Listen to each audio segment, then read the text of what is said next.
Week 8 of the NFL season is all wrapped up, folks, and happy National Tight End Day, which was just this past Sunday to all those that celebrate. We saw 13 tight ends get in the end zone this week. In a year that has been pretty lackluster in the tight end position. So, hey, that's pretty cool. Shout out all the tight ends out there. I mean, we saw the likes of, we saw two Detroit Lions touchdowns. We saw Sam Laporta and Brock Wright. One catch, one touchdown. Let's go, my guy. We saw Adam Troutman for the Denver Broncos get in the end zone. And of course, we saw the superstar guys. We saw Travis Kelce get his first of the season. We saw the man, the myth, the logo, George Kittle, have a big game and he get in the end zone.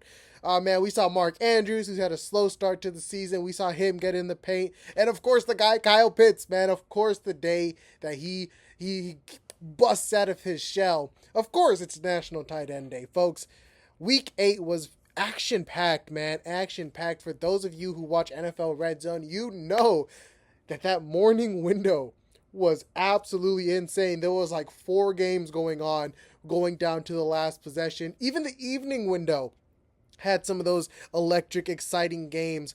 So let's dive right in to NFL Week 8. Let's recap some of the games. I'm going to give my thoughts and, welcome in. Welcome to Run Amok. I'm your host, Jayden. We'll get you in and we'll get you right back out. We're not going to waste your time here, folks. Let's jump into Thursday Night Football, the Minnesota Vikings versus the Los Angeles Rams.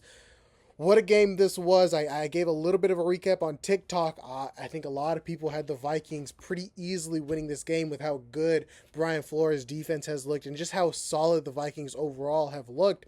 But the Rams came in this game, they activate Cooper Kupp, they activate Puka Nacua, and then I was like, okay, maybe that offense can look good, but I don't think that defense can stop the Vikings. But no, the Rams kept up with the Vikings in every stage of the game, and it was super impressive to watch them handle the Vikings. They get the dub 30-20. And that Rams offense is legit, man. You can never count out Matthew Stafford. You can never count out, especially a healthy Stafford with his weapons. I know that O-line is still a little banged up. I know their defense is a little bit... they don't have the star power, of course, without Aaron Donald out there.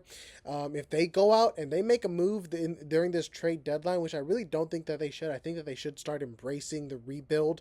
And, your roster is getting real old. Start saving up your picks because I'm sure Sean McVay and company, they can build a really talented team with some really young stars and they will get back to competing in just a couple years. So it'll be interesting to see if they are buyers or sellers by that trade deadline. They're last in the division, but again, they've been banged up and they prove that they can keep up with any team though. If they want to compete, they'll compete. And so that was a very fun game to watch there. The Packers and the Jaguars. This one came down to the wire here. Jordan Love gets hurt again. It's a lower leg injury. Luckily, it sounds like it isn't minor, but Malik Willis steps in. And all in all, though, the Packers, they get the dub 30-27. The Jacksonville Jaguars now sitting at 2-6. Hey, a lot of people had picked them as an upset for this game, because they kind of found some rhythm. They got their first win. Okay, maybe they found something. Maybe they got a lightning in a bottle. They found a spark, which I think you could still argue they did. Trevor Lawrence, 21 for 32. 308 yards, 2 touchdowns, and an interception. That ground game is looking solid, led by Tank Bigsby. Etienne is banged up. I actually really think it would be interesting to see if he gets traded before that trade deadline to a team that is struggling on the ground, like the Dallas Cowboys. I think that'd be a really good fit, but that's for another episode. The Green Bay Packers looking like cerebral NFC contenders, sitting now at 6-2. That NFC North division, man, it is just so competitive. You've got the Packers, you've got the Vikings, which are kind of the top dogs in that division. But hey, don't sleep on the Bears. And of course, the Lions. What am I talking about? The Vikings and the Packers. The Lions are the top dogs in that division. They're the top dogs of the conference, frankly. I mean, the playoffs, we can very well see 3 NFC North teams going to the playoffs there. So, yeah, the Packers and the Jaguars. The Jaguars, they were there. But it seems like their season is probably over about now, sitting at 2-6. You got to look forward to next season, and they're probably going to be sellers at the trade deadline here. The Arizona Cardinals have now won 3 straight games off of a last-second field goal. They go on the road against the Miami Dolphins, getting Tua Tagovailoa back after his whole concussion and everything. I know a lot of people were scared for him not wearing a Guardian cap, which come on, Tua, what are we doing? But hey, he said that was personal choice, this and that. Okay, Tua Tagovailoa on his return, he goes 28 for 38, 234 yards, and a touchdown. The Miami offense looks clearly a lot better with Tua there. Tyreek Hill, Jaylen Waddle, just everybody gets that boost up, and it is nice to see. It is nice to see Tyreek. He had 6 catches for 72 yards. Jaylen Waddle 4 catches for 45 yards. Devon Achane had a big game, 97 yards on the ground, 50 yards through the air, plus a touchdown. The Miami Dolphins, yes, they're 2-5, but with Tua back, maybe they can turn this boat around, but it does kind of seem like the AFC is getting pretty competitive. I wouldn't say the AFC is wide open. So, but the Dolphins division is pretty weak, with, of course, the Bills dominating that. The Jets being sorry really helps out Miami there. And then the Arizona Cardinals, they're atop the NFC West at the moment, sitting at 4-4. It's a 3-way tie between the Cardinals, the Seahawks, and the 49ers. The Cardinals have looked really solid, man. They're a team that if you let hang in there, if you feed them a bone, if you got a turnover or something, they're going to take advantage. They're going to take advantage. Kyler Murray, 307 yards and 2 touchdowns. He also had 19 yards on the ground. James Conner, he is just a touchdown machine. You'd love to see it. National Tight End Day, Trey McBride, he got 124 yards. Didn't get in the end zone, though, unfortunately. We had a big Marvin Harrison game. He had 6 catches, 111 yards, and a touchdown. This is a really well put together squad, and I think if they get some key pieces defensively, then the Cardinals are going to be a really, really solid team. I gotta say, maybe next year, maybe 2 more years, let them draft some edge rushers, let them get a real lockdown corner, and this Arizona Cardinals team is just going to be uber talented left and right, and I think they're going to be very fun to watch in the coming years. The New York Jets take the L to the New England Patriots, 22-25. Yeah, the Jets season are over. At this point, you did all you can. Matt Ryan said it the best. He was doing his analyst job at the moment now, and he was saying, listen, there's no other moves to make. There's nobody else that you can add to this Jets roster that's going to turn this boat around.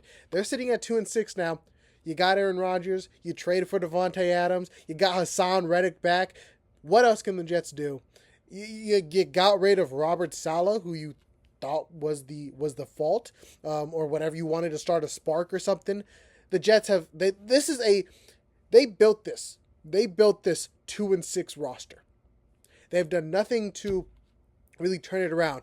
And firing Robert Saleh, I mean, now Jeff Ulbrich hasn't won a game yet. Are you going to fire him next? What is the next steps for the Jets? Because you can't rebuild with a 40-year-old quarterback, in my opinion. And then, of course, you have young pieces. You got Breece Hall, you got Braylon Allen, you got Garrett Wilson, obviously, and then that defense is very nice, led by Quinnen Williams. You got Quincy Williams. You have some very nice pieces on that defense that you can build something special. Of course, Sauce Gardner. So what's going on? Where is the problem?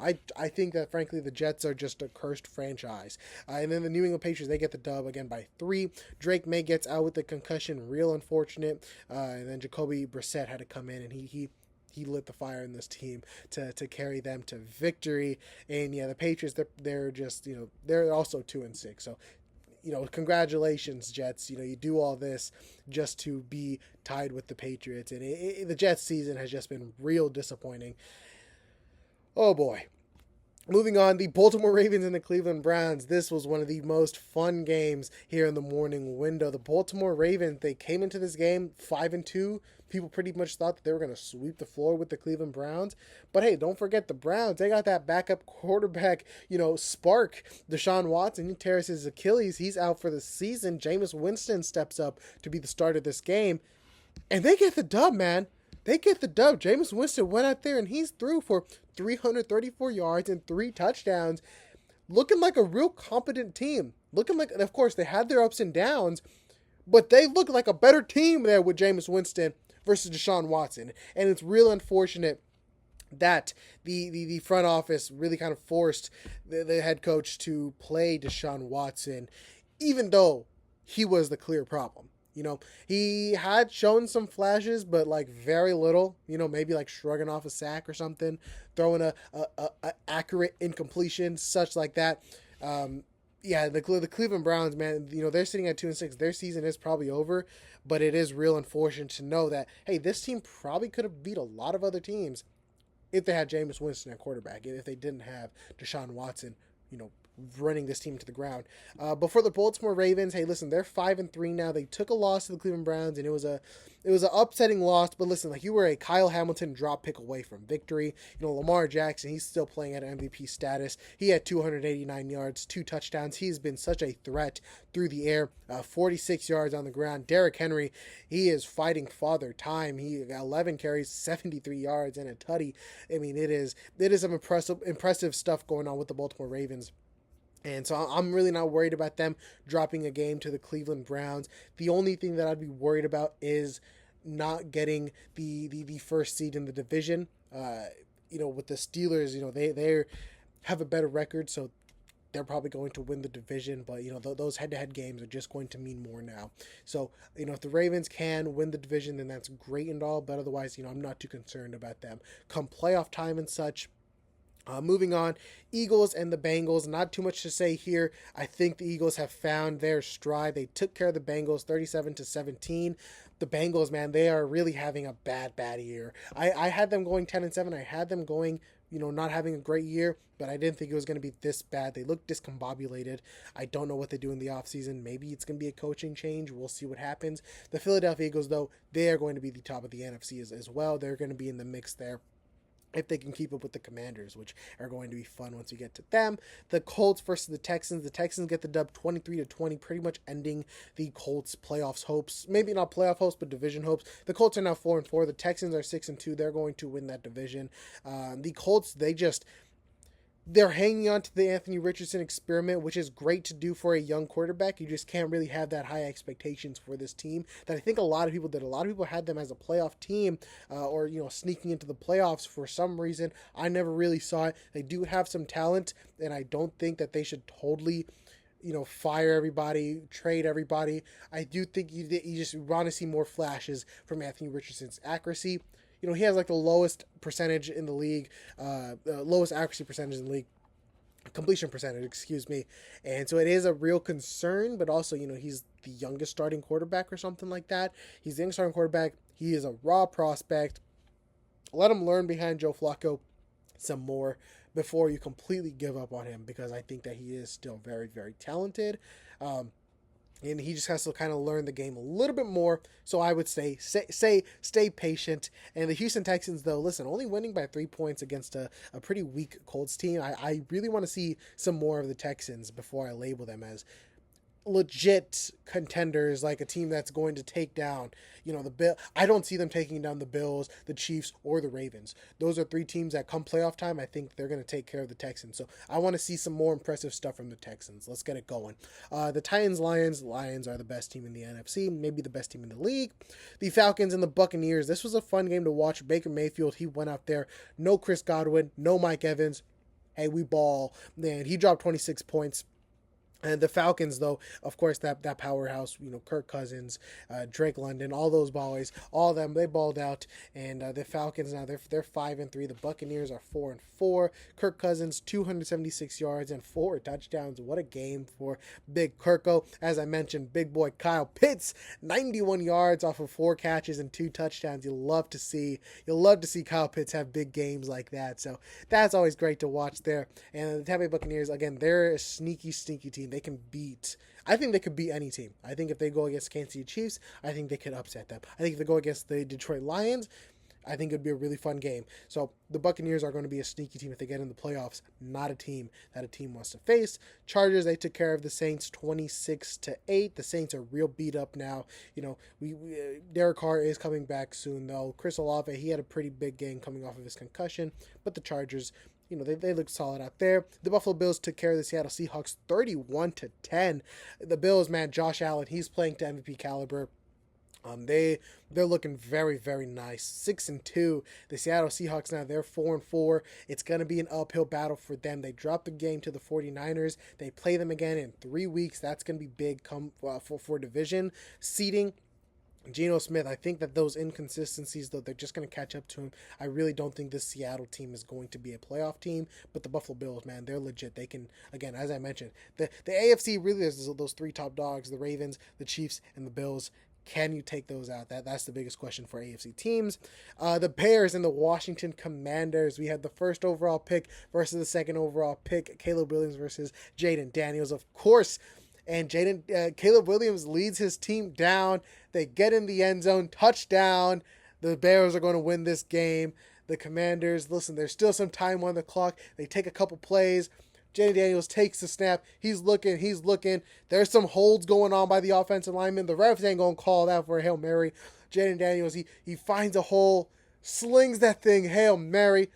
Tyreek Stevenson comes from taunting the crowd, saying this and that. He tips the ball up behind him. Noah Brown is back there in the end zone. He catches it. Nobody is near him. Touchdown. The Commanders win this football game 18-15. What a game. We saw two very, very talented quarterbacks battling it out. Caleb Williams, 10 for 24, 131 yards. Had a very weak first half, but he came in the second half after halftime, and he looked very solid. Jayden Daniels, in comparison, though, 21 for 38, 326 yards, and the game-winning touchdown. Add on to that 52 yards on the ground. Hey, DeAndre Swift also had a pretty big game. 18 carries for 129 yards plus a touchdown. The Bears, I don't know what they were calling. They really easily could have sealed this game a lot sooner. They were inside the 5, take the snap. They hand it off to the offensive lineman.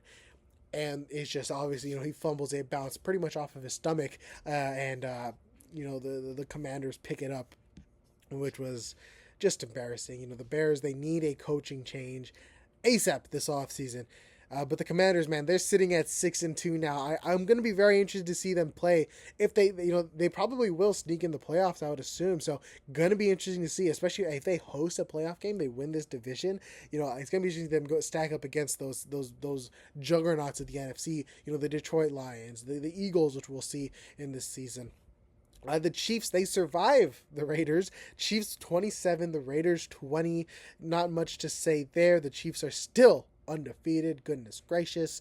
The Panthers versus the Denver Broncos. Again, not much to say about this game. 14-28. The Denver Broncos, maybe they'll be a sneaky team. Maybe they won't. I'm not too sure. We'll see how the AFC playoff picture kind of plays, obviously in the picture. And then Sunday Night Football, the Dallas Cowboys versus the San Francisco 49ers.